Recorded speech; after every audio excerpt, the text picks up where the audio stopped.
Hello, my name is PJ the Web Gonzalez.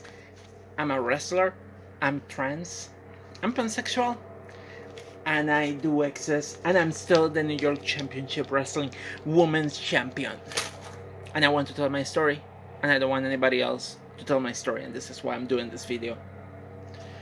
I usually wear face paint. I look something like this. I like the face paint because I like the circus and clowning. And I came out with a gimmick in recent years, like 2017. That's where I started exploring with the face paint, and I decided to incorporate circus skills that I have learned because I can really juggle. Oh, you don't believe me? Well, it's going to be fixed quickly. I'm gonna move the chair on the side because I want to straight this chair. So, yeah. Okay, quickly. 1, 2, 3, 4. Ooh, ooh, ooh, ooh.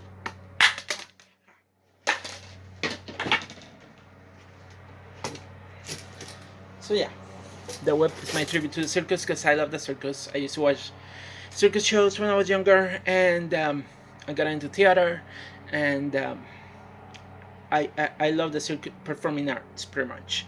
So I came out with that gimmick. The face paint was an inspiration from Alice Cooper, and that's how I developed the face painting. The laughing and cry is my tribute to um, part of the mouth that looks like I'm laughing or crying. That's my tribute to theater, tragedy, and comedy. Combining one. Boom. Um, so, yeah, I do exist. Not many people know about me because, in all honesty, like I came from Puerto Rico back in 2004. I moved to New York.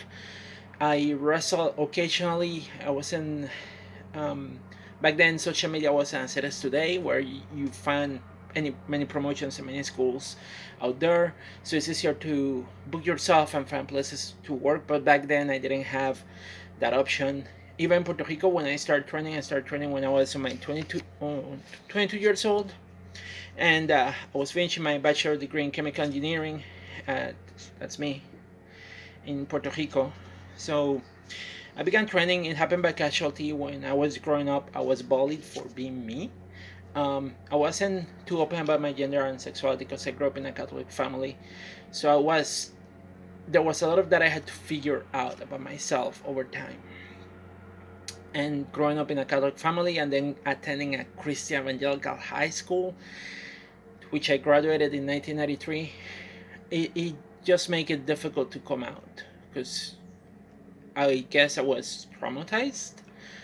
Um, Growing up in a place where they tell you, oh, if you are this or that, you're going to go to hell. And so pretty much I had to deprogram myself from that. Wrestling for me kind of helped take me from a shy point in my life because I used to be very shy. I was scared shit of stepping in public and giving presentations in school. So wrestling helped me to become more comfortable speaking in public, and it also made me question things. And then in college, like as I grew got my education, I also began questioning religion. So by questioning religion, I ended up ditching religion completely, and that helped me to finally accept who I was. And I transitioned in 2007. I began transition in 2007. I began taking hormones in 2007. I came out to my friends in wrestling at the time, and they were totally accepting.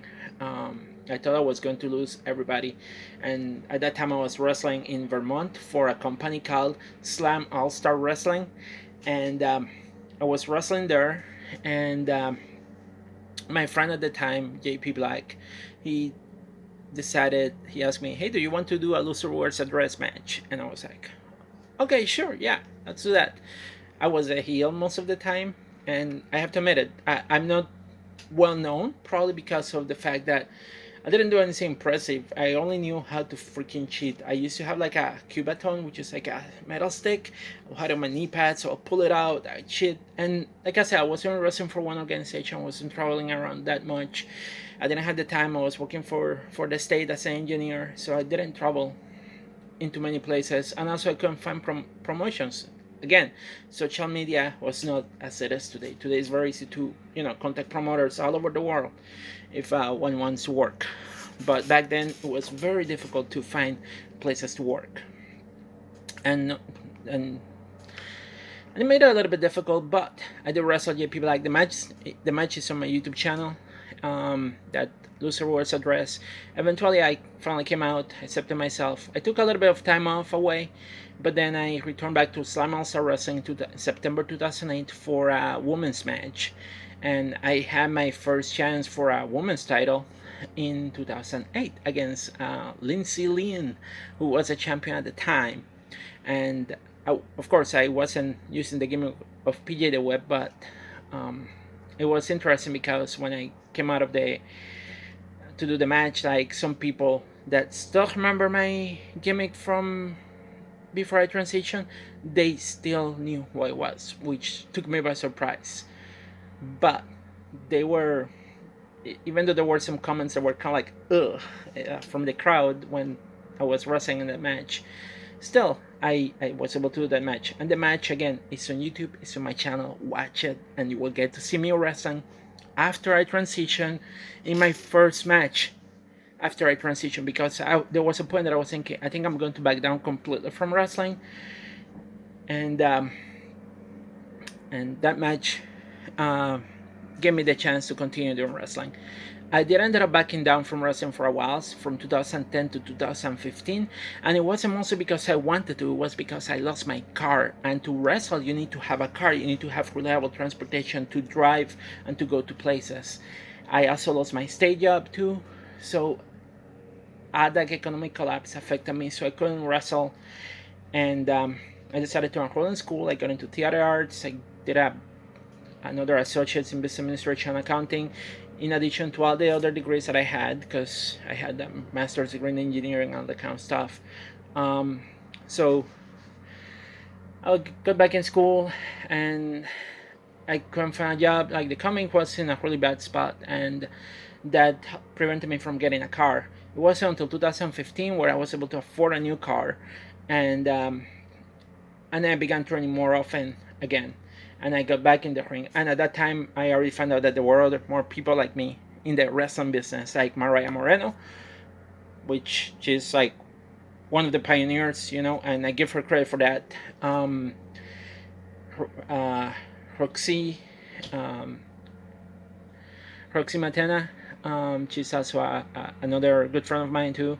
I also got to find out about Nyla before she made it to AEW. So yeah, I found out that I was not alone in this business, which was awesome, and it kind of motivated me to come back again, full force into wrestling, trying to see if I could recapture, and prove myself. Hey, can I still do this? Can I do this on my own? Again. So I decided to start working again in the independents, and I was trying to figure out what gimmick I'm going to use and all that kind of stuff, until I decided to do the PG the Web Gonzalez, and also in Puerto Rico when I was wrestling in Puerto Rico before I even got the championship here, because this is probably going to be the only and the last championship that I will ever held. But in Puerto Rico, I also got a championship, and that's me with my championship belt. I never asked for it. My trainer decided, hey, you know what? You've been training hard. We're going to give you the belt. That's what my first match against the Crush Machine. So yeah, I ended up winning the match that gave me that championship, and then I took it to a friend of mine who decided to do a very paint job for the belt, and that you can see it in there. It looks much better, the belt. And but when I started, I was doing a Big Boss Man gimmick, kind of, and it's been like, that was back in 1999. This is now back last year, pretty much 2020, and it's been hell of a ride, because I started in Puerto Rico from wrestling in places that were scary in some places.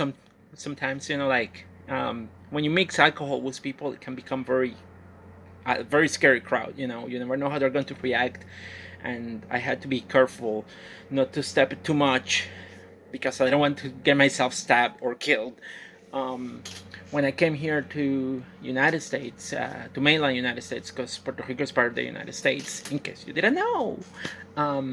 When I came to New York, the crowd was different, But still, the same thing that I did down there, I could do it up here.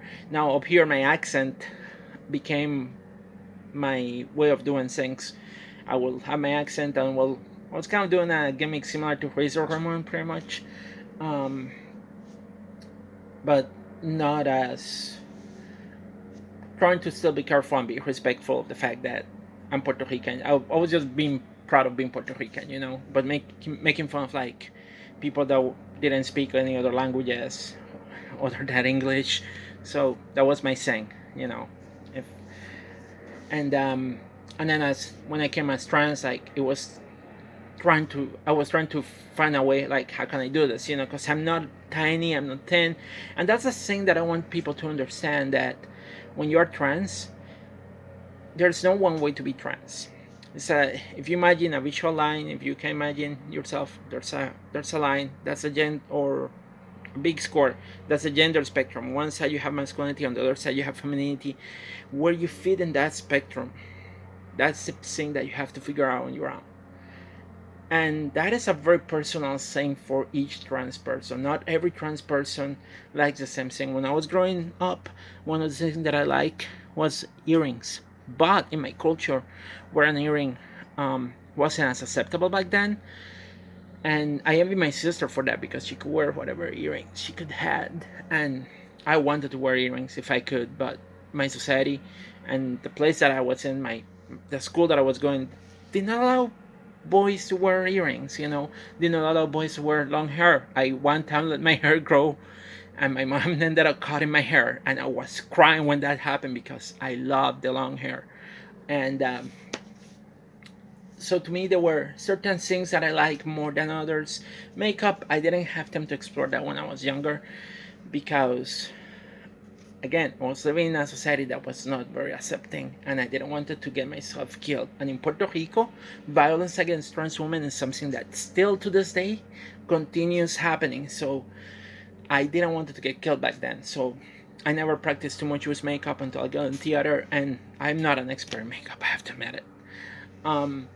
But figuring out who you are and figure out where you are in that gender spectrum, that's the important thing. And no two trans women are going to be the same.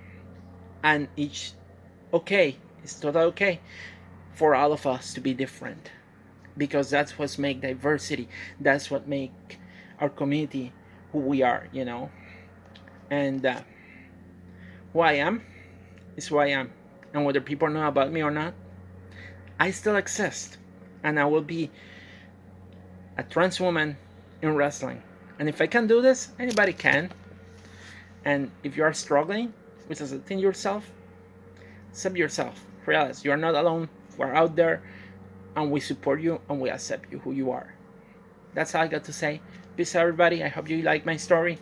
And if you have any questions, or you want to ask me any more questions, please feel free to do so. And maybe I will see you when wrestling is back in New York. Bye.